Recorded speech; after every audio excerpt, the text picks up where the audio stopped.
Esta elección del 2017, ¿cerró algún siglo, algún ciclo? ¿Fue algo, una bisagra en algún punto de nuestra historia reciente? Creo que 3 ciclos cierra. Dale. Uno corto, uno mediano y uno largo. El corto, la transición 2015-2017, que era nuestra llegada al gobierno, pero no al poder, porque todavía estaba la duda si éramos mandato negativo o positivo.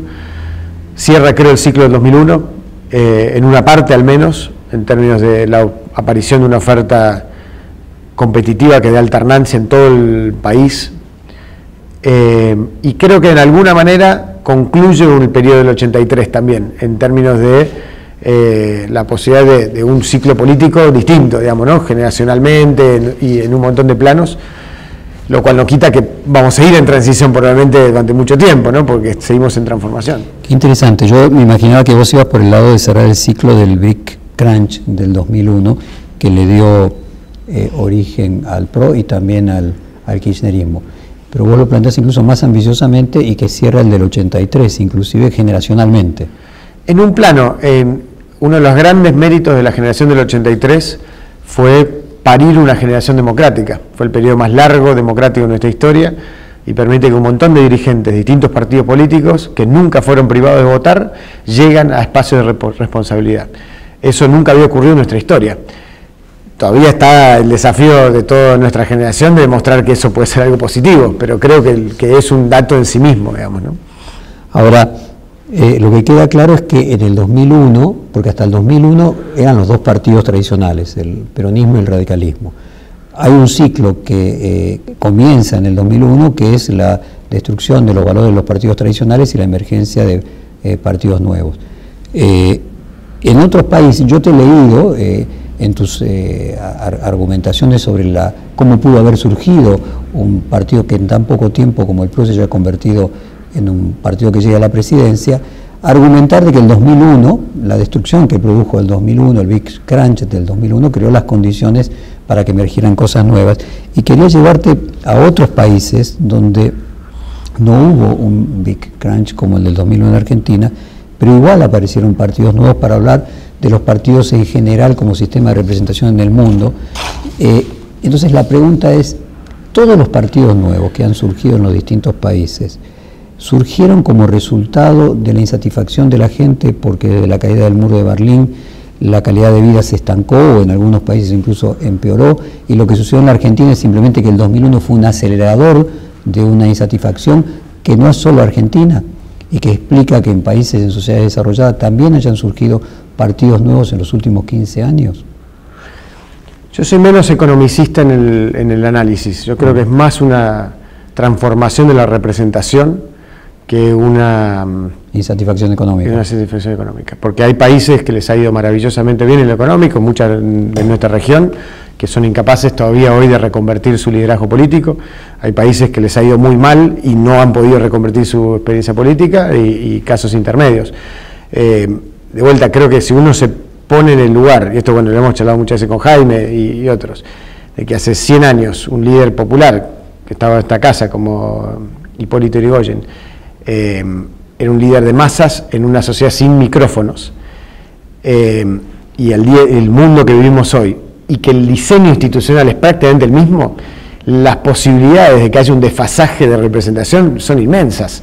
Es lo más natural, que la sociedad demande cosas distintas, al igual que tiene cosas distintas en todas las demás facetas de su vida. Cuanto más exitoso el país institucionalmente, y pasa creo muchas veces en muchos países de Europa, pasa en algunos países de la región, más riesgoso es esa brecha, porque las señales pueden estar fallando, es decir, no, nos va bien económicamente, estamos incorporando un montón de gente a la sociedad, hay estabilidad institucional, hay partidos políticos sanos, y sin embargo la gente no quiere a sus gobernantes. ¿Qué pasa? Creo que se está subestimando esta dimensión. O sea, vos decís que así como se sobreestimaba la capacidad del populismo con los discursos míticos se sobreestimaba su posibilidad de mantenerse y de poderle ganar, pues sí que también se sobreestima la importancia que tiene la economía en los resultados electorales en los distintos países. Yo creo que es una dimensión, pero no es la dimensión central, porque... Como se creía, que la gente votaba con el bolsillo. Sí, exactamente. Creo que esta elección lo demuestra también, ¿no? O sea, creo que hay más que eso. Obviamente, en un contexto de colapso económico, es muy probable que eso sea el centro de la discusión, pero aún eso no alcanza a explicar la cuestión de que somos seres humanos muy basados en las emociones, muy basados en sentir o no que el que está a cargo del poder se ocupa de mí, me cuida, me escucha, me tiene en cuenta o no, ¿no? Y eso genera una complicación, como el otro día decía un intelectual portugués que me pareció muy interesante. Ni Cataluña ni Brexit son críticas a la globalización, son críticas a instituciones, en todo caso, de otra época, como puede ser el Estado-Nación de España, como puede ser la Unión Europea en Bruselas. Pero los ciudadanos no están diciendo que queremos encerrarnos a 200 siglos atrás. Voy a decir que en los países más desarrollados la situación económica ya la resuelve el mercado, entonces que las demandas que tienen a sus representantes son de otro tipo, o son más de otro tipo, que a lo mejor la idea de que la economía era el determinante es una idea hace 50 años, cuando había escasez en las sociedades. No sé, porque creo que cruza todo, porque hoy por hoy esa sensación de no representación o de no identificación, porque no sé si es un deseo de representación, sino de identificación y de legitimidad en el sistema político, creo que es más transversal, y tiene que ver con las expectativas, tiene que ver con los deseos. Lo que está claro es que para el mundo desarrollado se le está moviendo el piso de un bienestar posguerra que genera una nueva realidad y que hace que el factor de migración transforma realidades en esos países y que se vivencia de una manera muy distinta a cómo lo vivimos en esta zona del mundo, que muchas veces creo que predomina un pensamiento muy basado en esas experiencias de esos países centrales, pero que hoy cada vez se explican menos del mundo que vivimos. A ver, por ejemplo, un país hiperdesarrollado como es Holanda, tuvo en el 2002 un partido llamado Pim Fortuyn, que iba primero en las encuestas hasta que asesinaron a su fundador, casualmente el señor Pim Fortuyn, que había creado un partido desde la nada, en su caso oponiéndose a la inmigración. Era un intelectual carismático y fue asesinado por un fundamentalista islámico. Era inimaginable 50 años atrás que una persona crease un partido con su nombre en una sociedad desarrollada como la holandesa y que encabezara las encuestas. Es decir, hay un fenómeno en la posibilidad de crear partidos nuevos que era inimaginable algunas décadas atrás.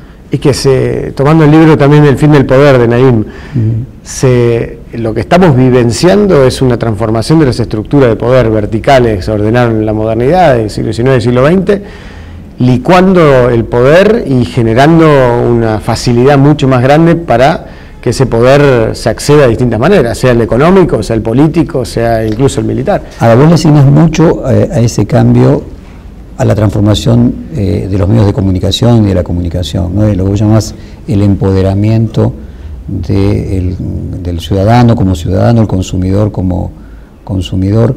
Y hay un antecedente que quizás extremo y que sería difícil que uno no imaginase que en algún momento al joven Macri, al Macri de los 80 y los 90 no lo haya influido, que es el de Berlusconi, ¿no? Siendo empresario en Italia, presidente del club de fútbol más importante de Milán, y luego llega a la presidencia.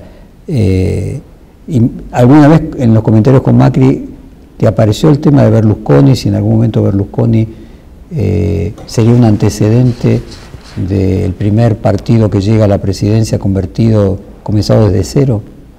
La verdad que siempre que hablamos de Berlusconi surge muchas veces más por las anécdotas personales, porque ellas tienen una muy buena relación más por el fútbol y por otras cuestiones, pero no tanto a partir de la experiencia de construcción política, ¿no? Y a vos como analista político, ¿te parece que sería el primer ejemplo, el de Berlusconi, el primer antecedente? Más allá de que no quieran identificarse. No, pero me parece que es muy distinto el sistema político italiano. Los sistemas parlamentarios creo que estaban ya mucho más acostumbrados a la fragmentación.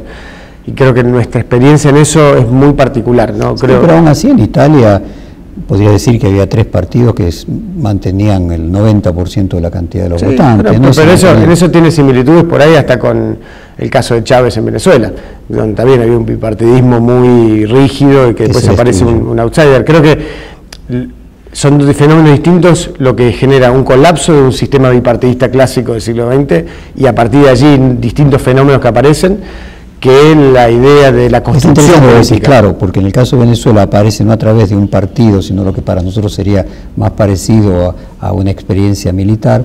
En el caso de Italia, el colapso no fue el Caracazo, sino el colapso fue Manipulite. Claro, y que en ambos casos reflejan crisis de representación. Y a partir de allí la demanda que está abierta, y como alguna vez nos dijo alguien, entendiendo igual que Berlusconi era más un producto, me parece, del mundo de la televisión que del mundo que vivimos hoy, pero claramente la combinación de crisis de representación y facilitación de nuevas tecnologías, etcétera, genera un esquema de incertidumbre. En fin de los 80, una nueva tecnología cumplía ese papel. Sí, totalmente.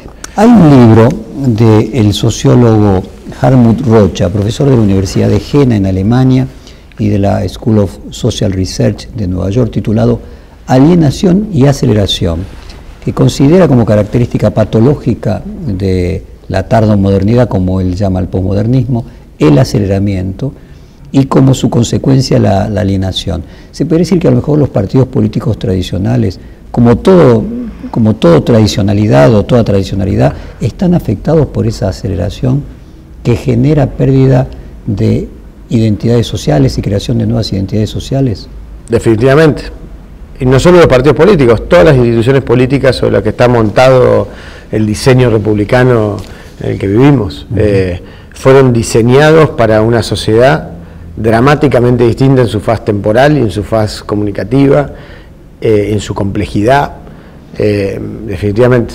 En Europa la televisión era estatal hasta los 80. Casualmente la televisión irrumpe, o sea, Berlusconi crea su partido con una revolución tecnológica como era la televisión, que para los norteamericanos venía de 1930, 1940, pero para los europeos la televisión privada era un fenómeno de fines de los 80, ¿no? O sea, es la comunicación la que permite que la respuesta que tenga Italia frente a una crisis no sea la de Venezuela, de un partido militar, sino sea la construcción desde una empresa a un partido nuevo. Bueno, Perón mismo, ¿no? Acá estamos al lado del Salón Eva Perón con la radio en su momento también, o Kennedy mismo con el debate ese famoso con Nixon. Sí, sin duda, es que creo que es imposible desvincular la política de la comunicación en cuanto a acción de representación y el impacto que tiene el cambio tecnológico en esos procesos institucionales. Y siguiendo con esto que hablamos de la facilidad que hoy hay para crear nuevos partidos y la facilidad que hay hoy para destruir los partidos tradicionales, ¿vos imaginás que así como se pudo construir el PRO en estos años, el competidor de Cambiemos del futuro también tendrá que ser un partido nuevo, una alianza de partidos existentes con un partido nuevo? ¿O te imaginás que el peronismo es el que se va a reinventar de alguna manera ayornándose y ocupar el lugar del competidor de Cambiemos de acá a X cantidad de años? No lo sé, la verdad que no lo sé porque depende mucho de cómo procesan los líderes que quieren un peronismo distinto, la discusión con las distintas facciones de pensamiento que conviven allí, ¿no? Creo que el mayor problema es cuando una fuerza política se ordena solamente a partir de la búsqueda del poder, con una amplísima gama de valores y de pensamiento, y muy acostumbrado a no competir ya hace muchos años con otros. Creo que eso genera un desafío doble que a todo este arco de Cambiemos nos tardó muchos años en procesar, ¿no? Pero también se pudo procesar porque emergieron liderazgos que lo pudieron conducir ese proceso. Dependerá un poco de ellos.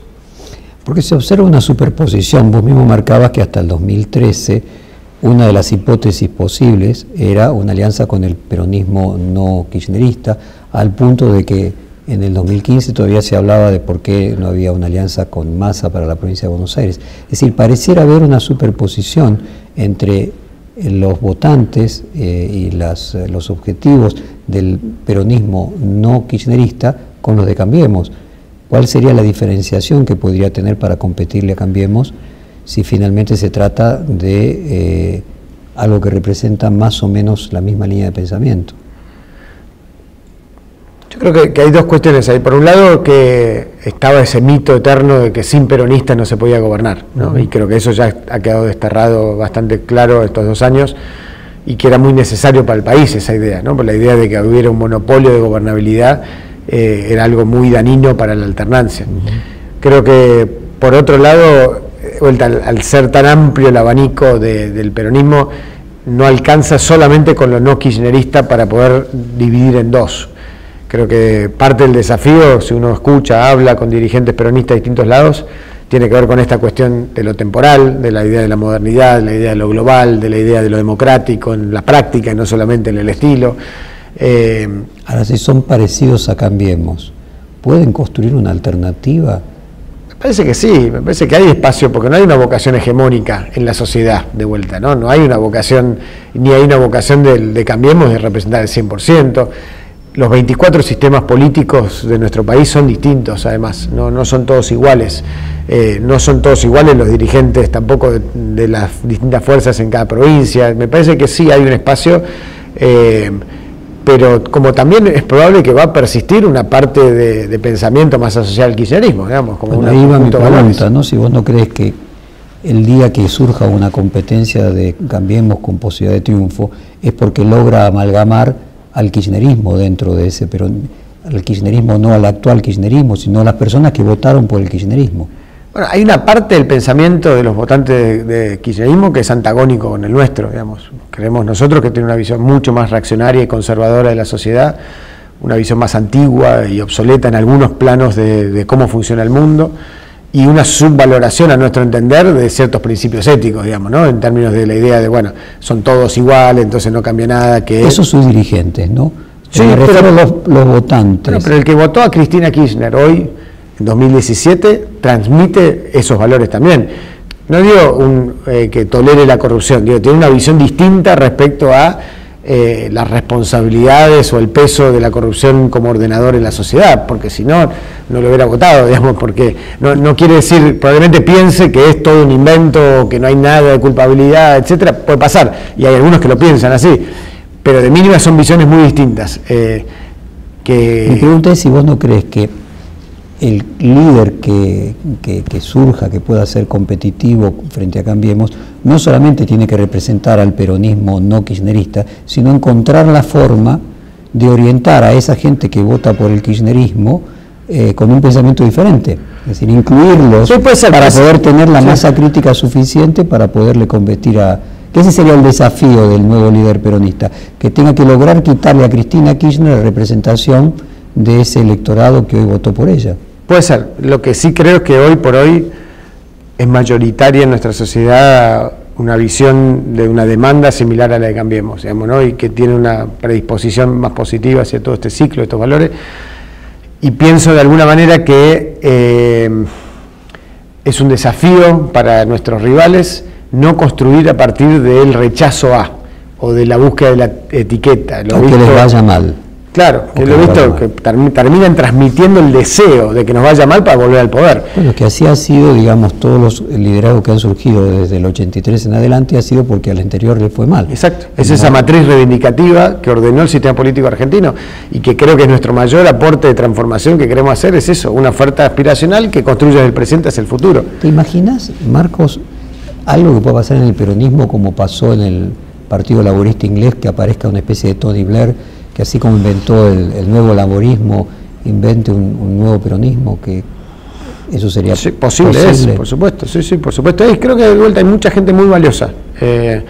Creo también esto va de la mano de que todavía estamos transcurriendo un proceso de transición, ¿no? Este mandato de Macri es un mandato donde estamos jugándonos volver a un flujo, ir hacia un flujo más razonable. Y en eso, creo que en este periodo se complica la discusión de los matices, porque acá no estamos discutiendo la política de salud tal o tal, estamos discutiendo si salimos de la zona de peligro que implica estar en la situación actual. Que me preguntaba por el caso del peronismo, que tuvo en el sindicalismo una fuerte fundamental de apoyo en todo sentido, de movilización y económico, era muy parecido al laborismo inglés.